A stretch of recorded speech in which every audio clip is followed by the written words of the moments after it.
Hey everyone, me Kevin here. Real estate is often seen as a way to build wealth and a way to early retirement. And today I'm going to explain whether you should buy a house first or whether you should buy a duplex or triplex or fourplex for that matter as your first investment into real estate. Whether or not you're going to live there, which makes a better investment.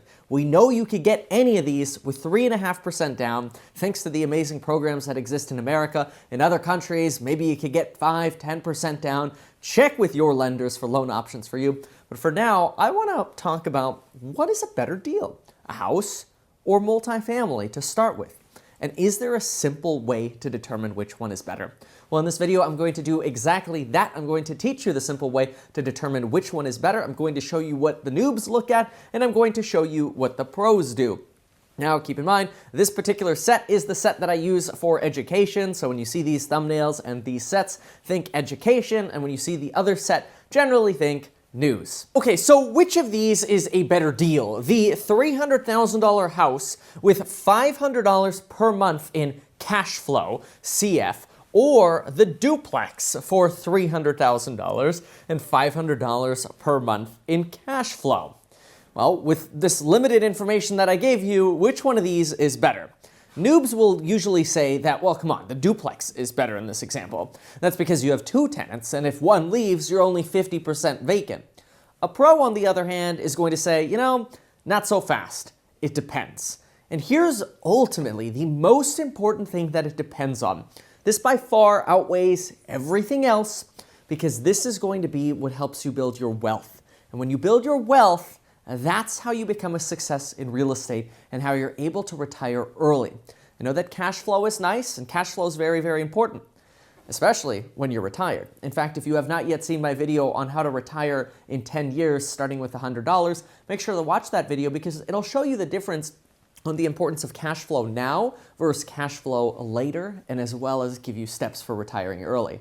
But for now, we're going to try to evaluate what's better, this house or this duplex. At a glance, we can make a lot of assumptions, but we don't know anything concrete. And here's the most important thing that a pro is going to look at in determining which one of these is a better deal that is going to make you more money. And that's called the value factor. See, a house is valued based on how much the house is worth relative to other houses in the neighborhood. A duplex is valued based on its income. Generally, sometimes you can use comparable sales for comps, but typically you're looking at income here, and here you're looking at comps based on what other similar properties are selling for.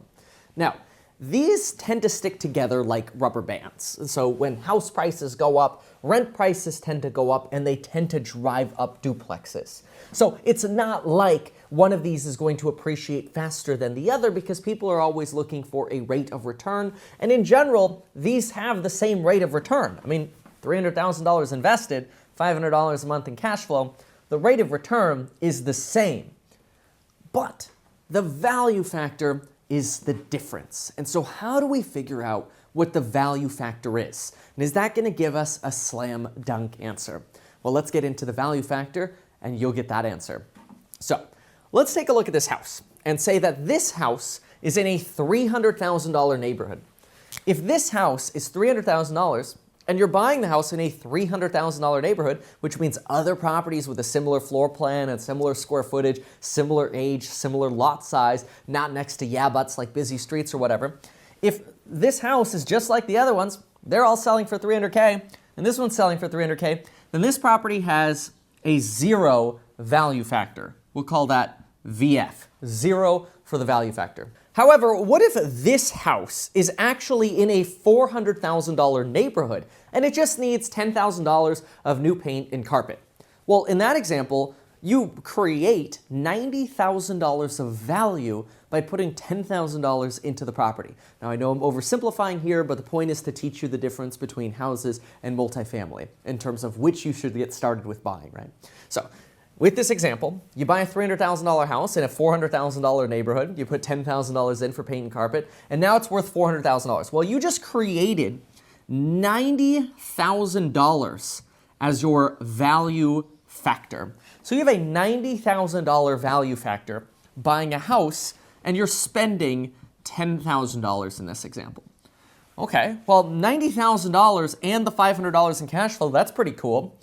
Let's now look at the duplex. If we go to the duplex, and this duplex is a market value duplex, the rents are at fair market value, the property's at fair market value, well, then that duplex has a value factor of 0. That makes this house a way better deal. You're getting the similar rate of return because you're in the same market. You know, we're not comparing North Carolina to, let's say, Southern California. We're assuming that these two properties are in the same market. So same rate of return, but wait a minute, you got $90,000 of value over here, which means worst case scenario, if property values fell, over here, you're upside down. Over here, you got a big fat cushion. $90,000 on a $300,000 property, that's a nice cushion that you don't have over here. So here, you're actually at a higher risk of being over-leveraged than you are here, especially since you could put 3.5% down. And since you're putting 3.5% down, well, heck, over here, you could get rid of mortgage insurance really fast, but you can't get rid of mortgage insurance really fast over here unless you come up with a bunch of extra cash. So let's do another scenario, though, with this duplex. So let's go ahead and erase this 0 so we don't have an oddly sized 0 again like we did there on the left. And while I do that, make sure to go down to the link down below and get yourself life insurance, which you can sign up for in as little as 5 minutes. And as usual, make sure to get 2 free stocks with a Webull. Deposit just $100 with Webull, and you'll get 2 free stocks worth up to $1,400. Also, check out the programs that I have linked down below. That really helps you learn the psychology of investing, not just basics like dividends and cash flow. Investing goes way deeper. Okay, duplex. Let's say that this duplex has 2 units, right? Let's say the units are renting for $750 each. So each unit is renting for $750. And this is going to give us an annual rent. So first of all, if we add these together, we've got $1,500. If we multiply it by 12, we get $18,000 of annual rent. That's the gross rent before expenses and all that.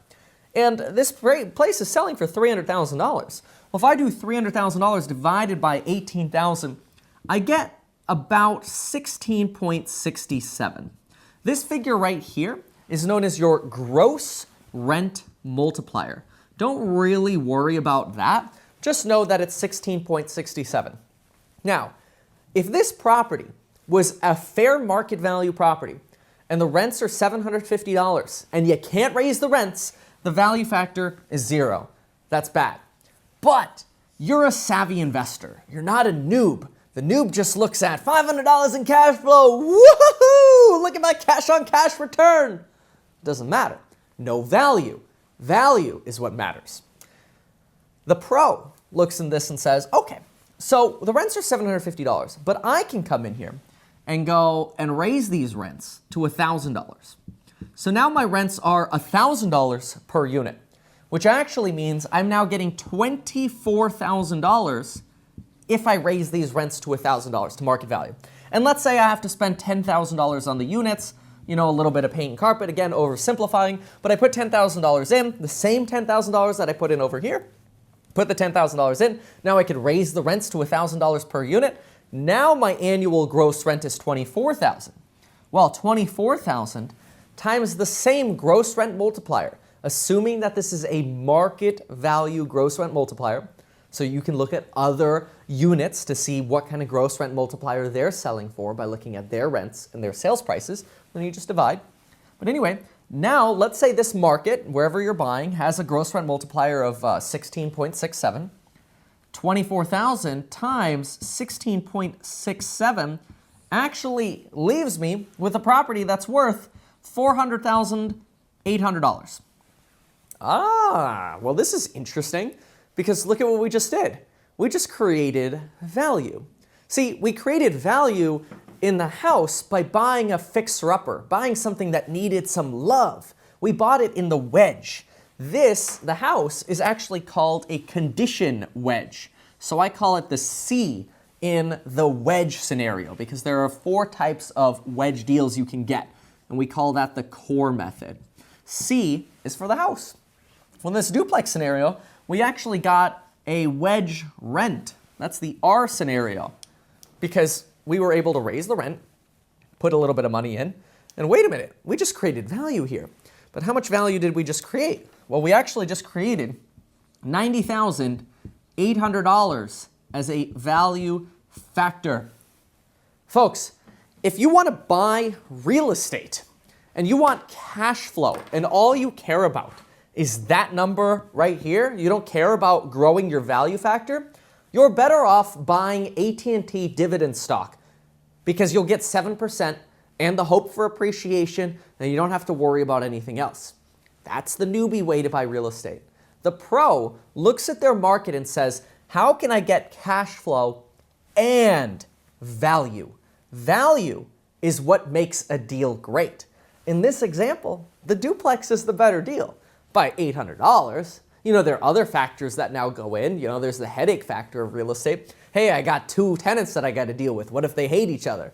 Hey, you know, what if this tenant leaves and I got to replace them? I'm 100% vacant, right? All these things are true. You know, how fast do houses rent versus duplexes? Do people stay in houses longer than in duplexes? Or do the duplex units stay rented longer? I don't know. It depends on your market. But this does not matter. No matter what market you're in, this is where the money is in real estate. And once you realize that that's where the money is, you do everything in your power to figure out how to get wedge deals. And so folks, if you're interested in getting wedge deals in your market, make sure to check out my program in the link below. I teach you how to go from zero to millionaire by investing in real estate and focusing on creating value. When you focus on creating value, you can explode your net worth. And once you explode your net worth, cash flow comes easy. Anybody with a net worth can have lots of cash flow, but the other way doesn't work. You can't have no net worth and want cash flow. It doesn't work. You can't have passive income without wealth.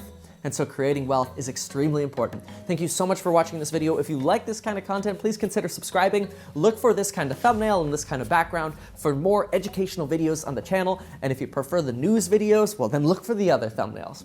Thanks so much for watching, folks. I hope you enjoy this crazy looking set because, well, that's me. Maybe I'm a little crazy, but hopefully we can still be friends and hang out and have beer one day. Unless you don't drink, then we'll just do Coke with Kevin. We'll see you next time.